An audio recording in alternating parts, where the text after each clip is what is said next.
ចំណុចមួយដែលយើងគួរយកពិចារណាទាំងអស់គ្នាដែរគឺយើងជា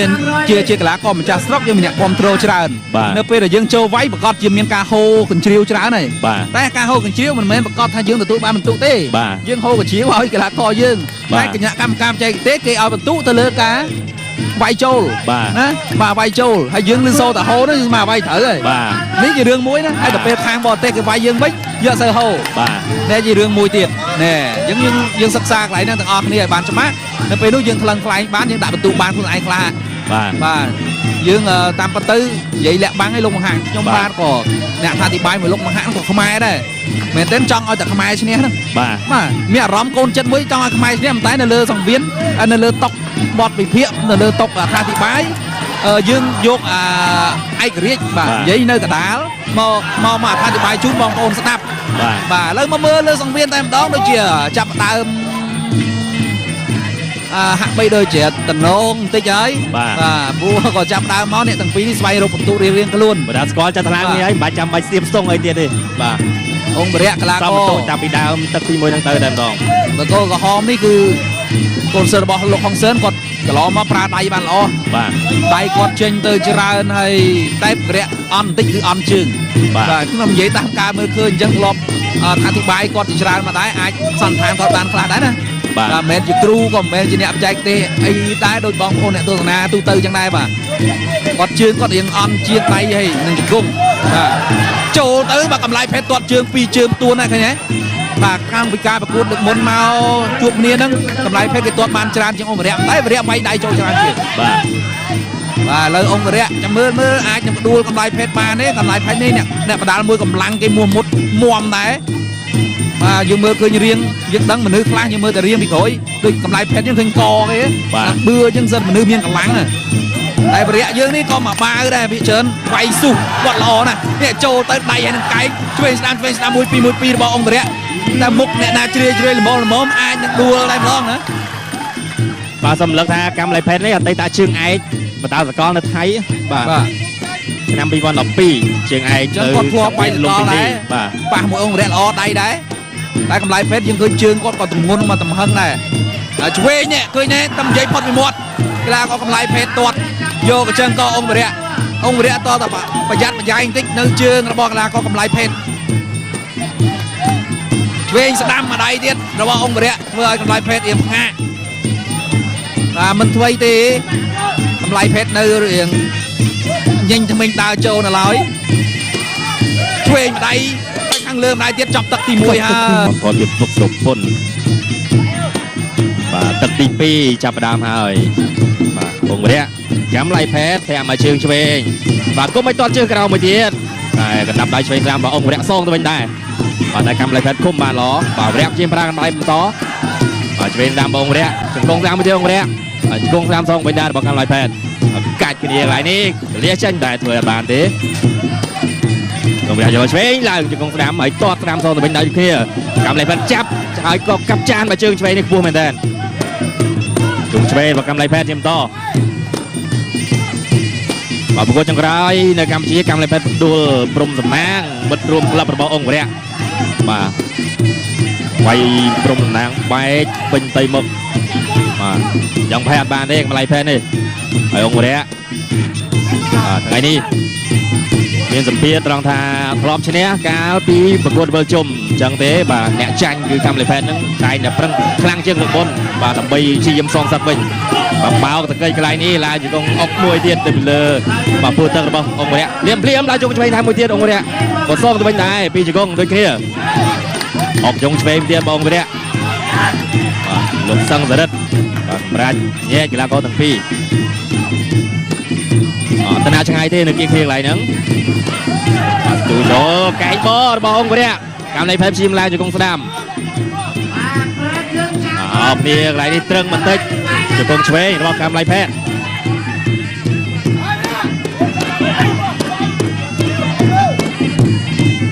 បាទមិនទៅណាឆ្ងាយពីគ្នាទេអត់ដកថយហើយក៏មិនសម្រុកចូលខ្លាំងដូចគ្នាបាទយកបាពោះឲ្យទាត់ឆ្វេងមួយទៀតរបស់កម្មឡៃភេទបាទសើឆ្វេងស្ដាំរបស់អង្គរៈបាទកម្មឡៃភេទកាប់ចានជើងស្ដាំបាទឆ្វេងមកជើងទៀតអង្គរៈស៊ូចូលបាទអបនេះកន្លែងនេះយ៉ាងណាមិនទាន់សម្រេច បាទញែកតតែបាទ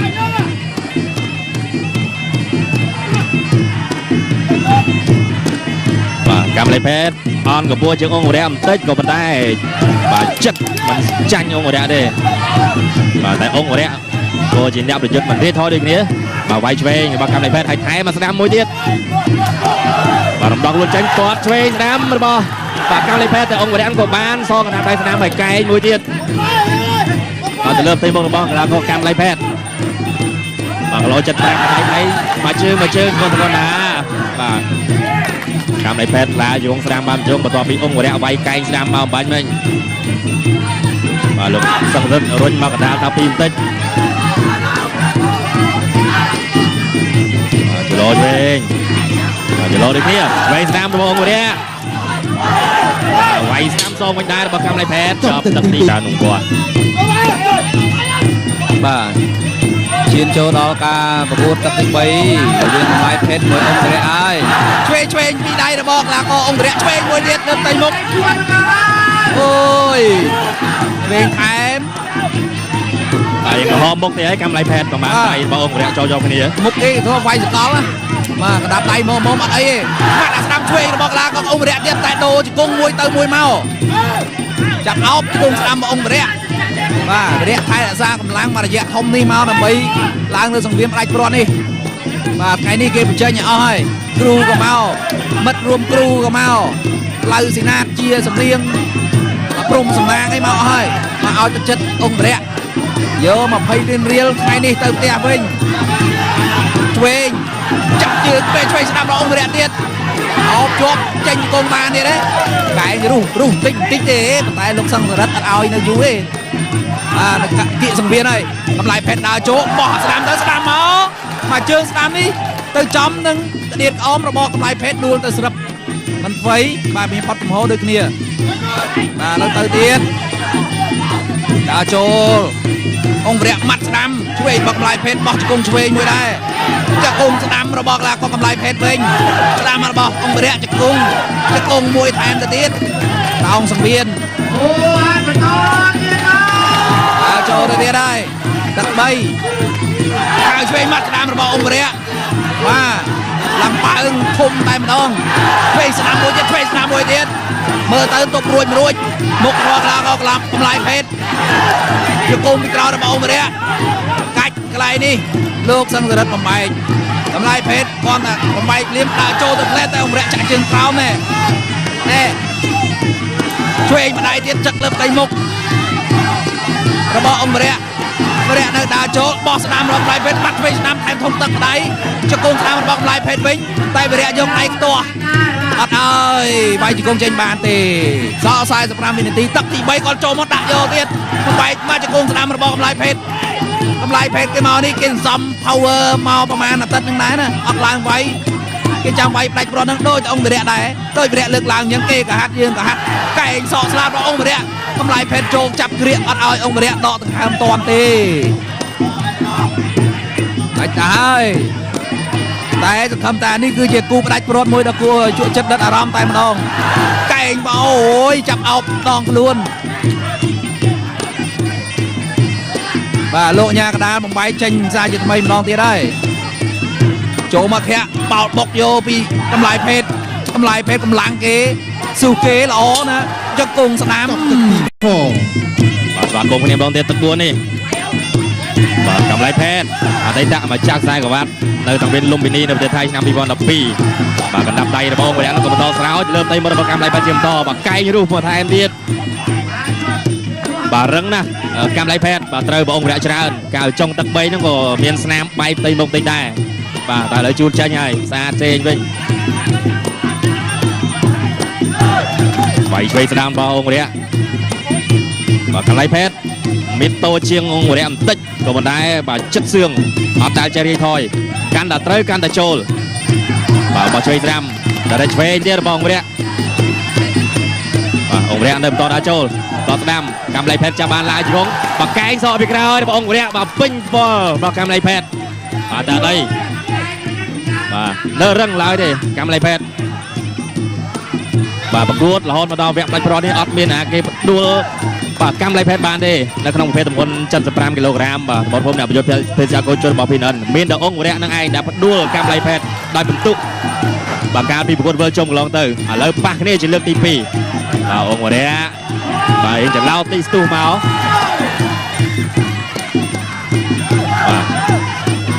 ទគ្នាកន្លែងនេះគ្រាជង្គង់ពីក្រោយរបស់អង្គវរៈគង់ឆ្វេងថែមទៀតបាទគង់ធ្ងន់ធ្ងរណាស់អង្គវរៈបាទគីឡូ75តែសារកម្មឡៃផេតដែលរងទម្ងន់ជង្គង់ហើយនឹងកណ្ដាប់ដៃរបស់អង្គវរៈបាទនៅតែមានចំហររឹងមាំល្អបាទរឹងប៉ឹងស្មារតីល្អគាត់ឆ្វេងតែខុសបាទដល់ឆ្វេងមួយទៀតរបស់អង្គវរៈចាប់ដើមវាយក្បាលពោះកម្មឡៃផេតម្ដាយទៀតបាទកម្មឡៃជាវាយវិញតែអត់ត្រូវអង្គវរៈនៅតែបន្តបាទវាយឆ្វេងស្ដាំក្រាបដៃរបស់អង្គវរៈត្រោចលើផ្ទៃមុខរបស់កម្មឡៃផេតកម្មឡៃជាប្រើជើងតែជង្គង់តែតតបាទរងតកន្លែងនេះយ៉ាងណាលោកសឹងសរិទ្ធញ៉ែខ្សែថ្មីបាទកម្ដៅកាន់តែក្ដៅខ្លាំងហើយសម្រាប់កីឡាករទាំងពីរបាទការប្រកួត5ទឹកនៅលើសង្វៀនបាទលែងមានមិត្តភាពហើយតលតែចប់បាទទើបមិត្តភាពវិលមកខ្សែថ្មីបាទពេលនេះធ្វើម៉េចប្រកួតដើម្បីឲ្យខ្លាយជាជើងឯកភេសជ្ជៈគោជលទម្ងន់75គីឡូក្រាមដណ្ដើមប្រាក់20លានរៀលរួមជាមួយនឹងខ្សែក្បាត់គោជលទម្ងន់75គីឡូក្រាមបាទចាយ៉ាងក្រោមបន្តិចវិញនឹងផ្លោះទៀតល្អទេកន្លែងនេះកែងពូពីលើបាទអង្គវរៈទាញមកឡើងជង្គង់ស្ដាំល្អមែនទែនបាទកែងរួមមកទៀតកែងបកទៅលើផ្ទៃមុខរបស់កម្មឡៃផេតអោពីក្រោយប្រឡែងបាទមិនអីទេបន្តការប្រកួតបានធម្មតាចុងទឹក4អង្គវរៈនៅបន្តដល់ចូលកម្មឡៃផេតតតអង្គវរៈម៉ាត់ស្ដាំចំផ្ទៃមុខជាបន្តទៅកម្មឡៃផេតបាទឈានចូលដល់ការប្រកួតទឹកផ្ដាច់ព្រាត់ទៅហើយរវាងកម្មឡៃផេតនិងអង្គវរៈយើងមើលលេងទៅអាចទាយបានខ្លះហើយបងប្អូនបាទ4ទឹកហើយអាចថាអង្គវរៈហ្នឹងមានទឹកមាត់លេបហើយខ្លាចទឹក5លីត្រលាត់ស្លាប់អីបើគេមិនដឹងទេតែ4ទឹកមកមើលគឺយើងអាចហូបបានកីឡាករកម្លាយផេតនេះហើយសង្ឃឹមនឹងយក20លានរៀលទៅផ្ទះវិញថ្ងៃនេះផងដែរអង្គវរៈចូលទៅម៉ាត់ស្ដាំតាមពីដៃ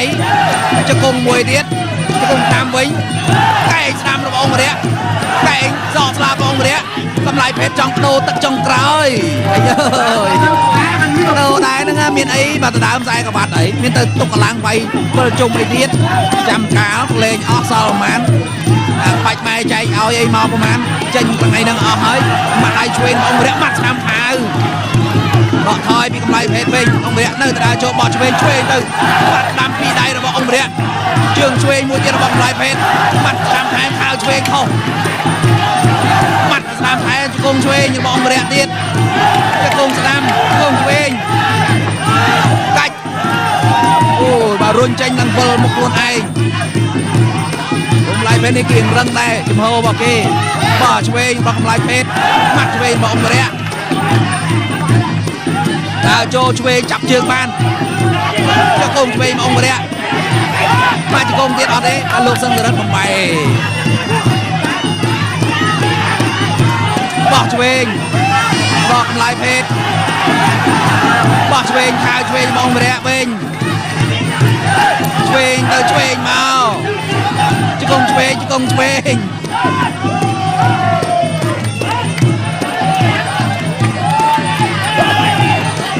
បាទដើរចូលជ្រុំជើងសេះទៅទៀតម៉ាក់ជើងឆ្វេងទៀតរបស់កម្លាយផេតកែងឆ្វេងស្ដាំលោកញ៉ាកដាបំបែកទៀតហើយអូបាទចៅរបស់កម្លាយផេតបែកអូចាប់ការប្រកួតនេះគេទៅវាយនៅជប៉ុនហ្មងកម្លាយផេតអញ្ចឹងសល់ស្នាមបែកទៅកាន់ទីក្រុងតូក្យូឬក៏កាន់ទីក្រុងណាក៏ជប៉ុនអត់ដឹងទេបាទតែសំខាន់គឺសល់ស្នាមរបស់អង្គវរៈមួយសិនបាទប្រសអនុស្សាវរីយ៍ឲ្យកម្លាយផេតជ្រុំជើងសេះដើរចូលដើរឆ្វេងម្ដាយទៀតជង្គង់ស្ដាំហោះរបស់អង្គវរៈកម្លាយផេតដកហើយ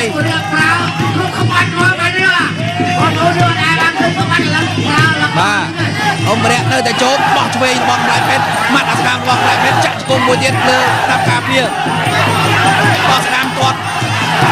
កែងស្ដាំរបស់អង្គវរៈហៅឆ្វេងថែ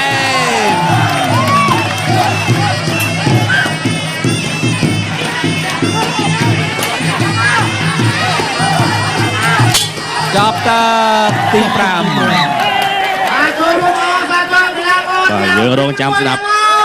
พอเพลย์การទាំងអស់គ្នាបាទតែ5តកន្លងនេះមើលទៅកីឡាកររបស់កម្ពុជាយើងបាទមានព្រៀបច្រើនជាងបាទកីឡាករកម្មលៃផេតបាទតែនេះគ្រាន់តែជាការមើលភ្នែកពីក្រៅរបស់យើងទៅទេបាទយើងចាំមើលបន្ទុកផ្លូវការរបស់បាទចៅក្រមទាំង5រូបដែលនឹងកាត់សេចក្តីបាទផ្ដល់បន្ទុកដោយសុក្រិតយុត្តិធម៌បំផុតនៅលើបាទសង្វៀនពីនេះបាទជើងឯកប្រភេទទម្ងន់75គីឡូក្រាមនេះទទួលបានខ្សែក្រវ៉ាត់បាទប្រាក់រង្វាន់20លានរៀលជើងឯករងបាទទទួលបានប្រាក់រង្វាន់10លានរៀលបាទពីក្រុមហ៊ុនប្រចាំភើកម្លាំងគោជុលហើយបន្ទាប់ពីការប្រកួតនៅថ្ងៃនេះទៅបាទថ្ងៃឆ្លងឆ្នាំយើងអត់មានការប្រកួតទេបាទរូបភាពយឺតៗកន្លែងនេះបាទគាត់ឆ្វេងរបស់កម្លៃផេតហើយអង្គវរៈនឹងក៏ព្យាយាមប្រើកណ្ដាប់ដៃបាទជង្គង់ស្ដាំរបស់កម្លៃផេតជាបន្តទៀតហើយរូបភាពយឺតៗនេះទឹក5មិញបាទទឹក5កន្លងទៅទោះទាយលេងមើលក្រហមឬខៀវក្រហមហ្មងធានាអត់ 100% អត់ចឹងក្រហមហើយមើលទៅ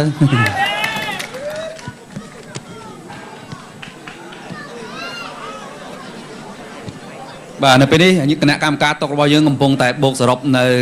បន្ទុកដែលប្រមូលបានពីចៅក្រមទាំង5រូបរបស់យើងធានាថានឹងសុក្រិតយុត្តិធម៌ 100% ជូនបាទកីឡាករទាំង2រូបទាំងកម្ពុជាទាំងកីឡាករមកពីប្រទេសថៃបាទបន្តិចទៀតយើងនឹងដឹងអំពីលទ្ធផលដែលរងចាំអស់រយៈពេល3ខែតើកីឡាករមួយណាយក20លានរៀលត្រឡប់ទៅផ្ទះវិញអង្គវិរៈឬក៏កម្លៃផេតខៀវឬក្រហមអូ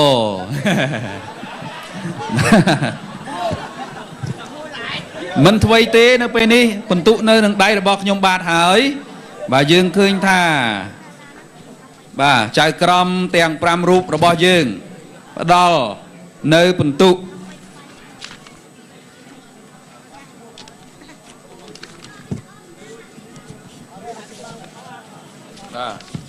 សូមអភ័យទោសពងបាទចៅក្រមទី1របស់យើងផ្ដល់ឲ្យកីឡាករបង្គោលក្រហមអង្គវិរៈ99បង្គោលខៀវ96ចៅក្រមទី2ផ្ដល់ឲ្យបង្គោលក្រហម98បង្គោលខៀវ97ចៅក្រមទី3ផ្ដល់ឲ្យបង្គោលក្រហមអង្គវិរៈ98កម្លៃផេត97ចៅក្រមទី4ឲ្យក្រហម97ខៀវ98និងចៅក្រមទី5ឲ្យកីឡាករបង្គោលក្រហម99ខៀវ96ដូច្នេះជ័យជំនះជើងឯកទម្ងន់75គីឡូក្រាមកីឡាករបង្គោលក្រហមអង្គវិរៈបាទយើងបានរកឃើញហើយកីឡាករជើងឯករបស់ប្រភេទទម្ងន់75គីឡូក្រាមឧបត្ថម្ភផ្ដាច់មុខដោយគោជុលនៅក្នុងរដូវកាលនេះបានទៅលើកីឡាករអង្គវិរៈយក20លានរៀលត្រឡប់ទៅផ្ទះវិញបាទឈ្នះលើកីឡាករថៃកម្លៃផេតដោយបន្ទុកបាទជាបន្តទៀតខ្ញុំបាទសូមអនុញ្ញាតគោរពអញ្ជើញគណៈអធិបតីរបស់យើងបាទលោកពានរង្វាន់និងខ្សែក្រវ៉ាត់ដល់កីឡាករជ័យលាភីរបស់យើងផងដែរបាទសូមគោរពអញ្ជើញ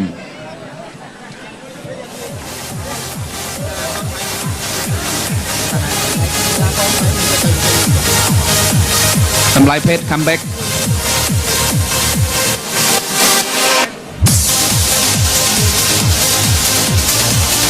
បាទសូមនៅខ្សែក្រវ៉ាត់យើងខ្សែក្រវ៉ាត់បាទខ្សែក្រវ៉ាត់បាទជុំបាទជាបឋមនេះបាទសូមអញ្ជើញ please បាទជាបឋមយើងមានការផ្ដល់ជូននៅជ័យលាភីលេខ2មុនសិនបាទគឺលោកសាស្ត្រាចារ្យវិជ្ជបណ្ឌិតឈឹងយ៉ាយ៉េនផ្ដល់ជូននៅបាទពានរង្វាន់មួយជូនដល់កីឡាករកម្លៃផេតរបស់ថៃដែលទទួលបានចំណាត់ថ្នាក់លេខ2បាទក្នុងការប្រកួតបាទទម្ងន់75គីឡូក្រាមជើងឯកភេសជ្ជៈគោជុលរបស់យើងសូមអបអរសាទរកម្លៃផេតបាទហើយនឹងទឹកប្រាក់អមចំនួន10លានរៀលផងដែរបាទដល់កម្លៃផេតមុននឹងគាត់ទៅវាយនៅជប៉ុនបន្តទៀតបាទជាបន្តទៀតសូមគោរពអញ្ជើញលោកមាសសំអល់ អាគនាយកគ្រប់គ្រងរបស់ក្រុមហ៊ុនភេសជ្ជៈកូជុលផ្ដល់កិត្តិយសផ្ដល់ជូននៅពានរង្វាន់ដល់ជ័យលាភីលេខ1របស់យើងនិងទឹកប្រាក់20លានរៀលដល់កីឡាករជ័យលាភីអង្គវីរៈបាទសូមអរគុណដល់កូជុលដែរដែលបានជួយឧបត្ថម្ភបាទនៅក្នុងការប្រកួតផ្ដាច់មុខតែម្ដងនៅរដូវកាលនេះបាទសូមឲ្យកូជុលបាទទទួលនៅអតិថិជនកាន់តែច្រើនបាទសូមបងបាទសូមខាងបងកាន់ខ្សែក្រវ៉ាត់ទៅណាបាត់ហើយបាទខាងនោះបាទអញ្ជើញយកខ្សែក្រវ៉ាត់មកហើយក៏សូមគោរពអញ្ជើញលោកសាស្ត្រាចារ្យយ៉ាងចិត្តឈឹងយ៉ាយេនក៏ដូចជាលោកមាសសំអល់អគ្គនាយកគ្រប់គ្រងបាទផ្ដល់នឹងការពាក់ខ្សែក្រវ៉ាត់ជូនដល់ជ័យលាភីកីឡាករអង្គវីរៈសូមសម្លេងស្វាគមន៍អបអរសាទរទាំងអស់គ្នាបាទទឹកប្រាក់20លានរៀលយកទៅផ្ទះវិញពីអង្គវីរៈកីឡាករកម្ពុជាបាទនេះគឺជាមោទនភាពមួយផ្សេងទៀតរបស់កីឡាករកម្ពុជានៅលើសង្វៀន PNN ដែលបានឈ្នះខ្សែក្រវ៉ាត់ជាបន្តបន្ទាប់បាទយើងសង្ឃឹមថារដូវកាលក្រោយយើងមានការប្រកួតខ្សែក្រវ៉ាត់57គីឡូក្រាមដែលយើងត្រូវត្រឡប់មកវិញនៅថ្ងៃទី8ខែមករាឆ្នាំ2017ខាងមុខបាទទម្ងន់57គីឡូក្រាមយើងមានរៀបចំថៃ4នាក់កម្ពុជា4នាក់ជាបន្តបាទសូមថតរូបទុកជាអនុស្សាវរីយ៍ទាំងអស់គ្នាបាទការប្រឹងប្រែងវឹកហាត់តាំងពីដើមរហូតមកដល់ពេលនេះឃើញថាបដូរបាននៅពានរង្វាន់និងទឹកប្រាក់ជាទីគាប់ចិត្តបាទពីភេសជ្ជៈកូជុលភេសជ្ជៈបើកម្លាំងលេខ1សម្បូរដោយសារធាតុបំពន់នានាវីតាមីន B6 B12 និងតូរីនហើយយើងនៅសល់ការប្រកួតមួយគូទៀតណាបាទកុំទាន់អានអញ្ជើញទៅវិញការប្រកួតគូក្រោយនេះល្អមើលមិនចាញ់គូផ្ដាច់ព្រាត់ទេបាទដូច្នេះសូមគោរពអញ្ជើញគណៈធិបតីរបស់យើងត្រឡប់ទៅកាន់សាឡុងកិត្តិយសរបស់យើងវិញហើយយើងសូមប្រកួតនីតិនេះជូនដល់គណៈកម្មការតុករបស់យើងប្រកាសជូនបាទបន្តិចទៀតយើងឈានចូលមកដល់វិញយើងសូមអនុញ្ញាតសម្រាប់មួយ present មុនឈានចូលដល់ការប្រកួតគូទី5បាទ